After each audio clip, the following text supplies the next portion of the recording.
Hello, మనం రోజూ నడుస్తాం, కూర్చుంటాం, వంగుతాం కదా. కానీ ఈ పనులన్నింటికీ సపోర్టిచ్చే ఆ అద్భుతమైన నిర్మాణం గురించి ఎప్పుడైనా ఆలోచించారా?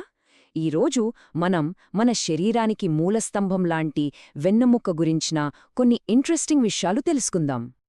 ఒక్కసారి ఆలోచించండి. మనం నడవాలన్నా, పరిగెత్తాలన్నా, కనీసం నిటారుగా నిలబడాలన్నా వీటన్నింటికీ ఏది మద్దతిస్తుంది? జవాబు చాలా సింపుల్. కానీ అది మన శరీరంలోనే అత్యంత శక్తివంతమైన భాగాలలో ఒకటి. ఆ శక్తివంతమైన సమాధానమే మన వెన్నెముక. అందుకే కదా దీన్ని శరీర స్తంభం అంటారో. ఎందుకంటే మనం మొత్తం శరీర నిర్మాణం దానిపైనే ఆధారపడి ఉంటుంది. అంటే సింపుల్గా చెప్పాలంటే మన శరీరానికి మెయిన్ సపోర్ట్ ఇచ్చేది ఈ వెన్నెముకే. మనం స్ట్రేట్గా నిలబడగలుగుతున్నామన్నా, ఫ్రీగా కదలగలుగుతున్నామన్నా అన్నిటికీ కారణం ఇదే. ఇది లేకపోతే మన శరీరానికి ఒక షేప్ అనేదే ఉండదు. మరి ఇంత కీలకమైన వెన్నెముక నిర్మాణం అసలు ఎలా ఉంటుంది? అది ఎలాంటి పనులు చేస్తుంది? కొంచెం కాంప్లెక్స్ అనిపించొచ్చు, కానీ ఇప్పుడు దాన్ని సింపుల్గా విడమరిచి చూద్దాం. 33 ఈ నంబర్ గుర్తుపెట్టుకోండి. ఎందుకంటే మన వెన్నెముక 33 చిన్న చిన్న ఎముకలతో అంటే వెన్నుపూసలతో తయారవుతుంది. ఇవన్నీ ఒకదాంతో ఒకటి కలిసి ఒక బలమైన అయినా ఫ్లెక్సిబుల్గా ఉండే చైన్లా ఏర్పడతాయి. ఆ 33 వెన్నుపూసలు కూడా అన్నీ ఒకేలా ఉండవు. వాటిని 5 వేర్వేరు భాగాలుగా విభజించారు. మెడ దగ్గర ఉండేవి సర్వికల్, వీపు వెనుక ఉండేవి థొరాసిక్, నడుము దగ్గర ఎక్కువ బరువు మోసేవి లంబార్, ఆ కింద ఉండేవి సేక్రల్, ఇక చివరగా తోక ఎముక అంటే కాయిక్స్. వెన్నెముక కేవలం సపోర్ట్ మాత్రమే కాదు, దాని లోపల వెన్నుపాము అనే ఒక సున్నితమైన నరాల కట్ట ఉంటుంది.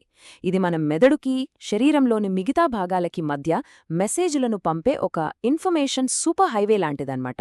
మన నాడీ వ్యవస్థలో ఇది చాలా చాలా కీలకమైనది. మరి ఇంత ముఖ్యమైన నిర్మాణంలో ఏవైనా సమస్యలు వస్తే పరిస్థితి ఏంటి? సాధారణంగా మనల్ని ఇబ్బంది పెట్టే వెన్ను సమస్యలేంటి? అసలవి ఎందుకొస్తాయో ఇప్పుడు చూద్దాం. చాలా వరకు వెన్నునొప్పులకు కారణాలు మన రోజువారీ అలవాట్లలోనే దాగి ఉంటాయి. సరిగ్గా కూర్చోకపోవడం, గంటల తరబడి కదలకుండా ఒకే చోట కూర్చుని పనిచేయడం, అలాగే అధిక బరువు, ఇవన్నీ వెన్నుముకపై చాలా ఒత్తిడిని పెంచుతాయి. ఈ స్లైడ్ చాలా ముఖ్యమైన విషయాన్ని చూపిస్తోంది.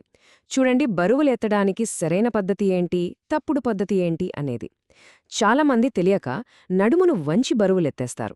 కానీ కరెక్టు పద్ధతి మోకాళ్లను వంచి వీపును నిటారుగా ఉంచడం. ఈ ఒక్క చిన్న పొరపాటే భవిష్యత్తులో పెద్ద పెద్ద సమస్యలకు దారితీయొచ్చు. మనం ఇందాకే మాట్లాడుకున్న ఆ తప్పుడు అలవాట్ల వల్లే slipped disc, sciatica, spinal stenosis, scoliosis ఇంకా చాలామందికి కామన్గా వచ్చే నడున్నొప్పి వంటి సమస్యలు మొదలవుతాయి. సరే, సమస్యలున్నాయి.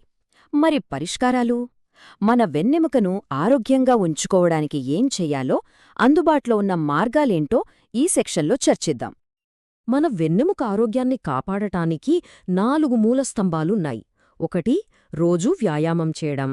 2 సరైన ఎర్గనామిక్స్ అంటే మనం పనిచేసే చోట కుర్చీ, టేబుల్ లాంటివి మనకు సౌకర్యంగా ఉండేలా చూసుకోవడం.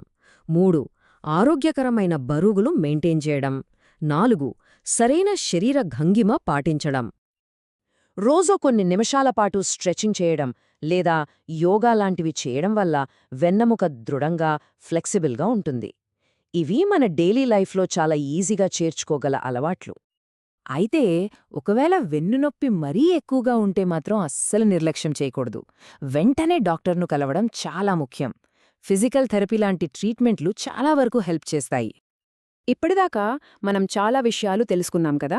మరి వీటన్నిటి నుండి మనం గుర్తుంచుకోవాల్సిన ముఖ్యమైన సలహాలేంటి? ఒక్కసారి క్విక్గా చూద్దాం.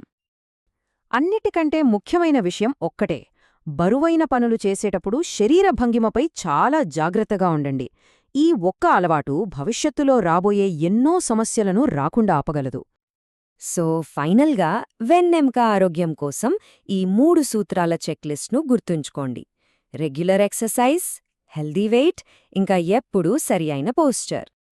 ఈ విషయాలన్నీ తెలుసుకున్న తర్వాత చివరిగా ఒక్క ప్రశ్న మిగిలి ఉంది.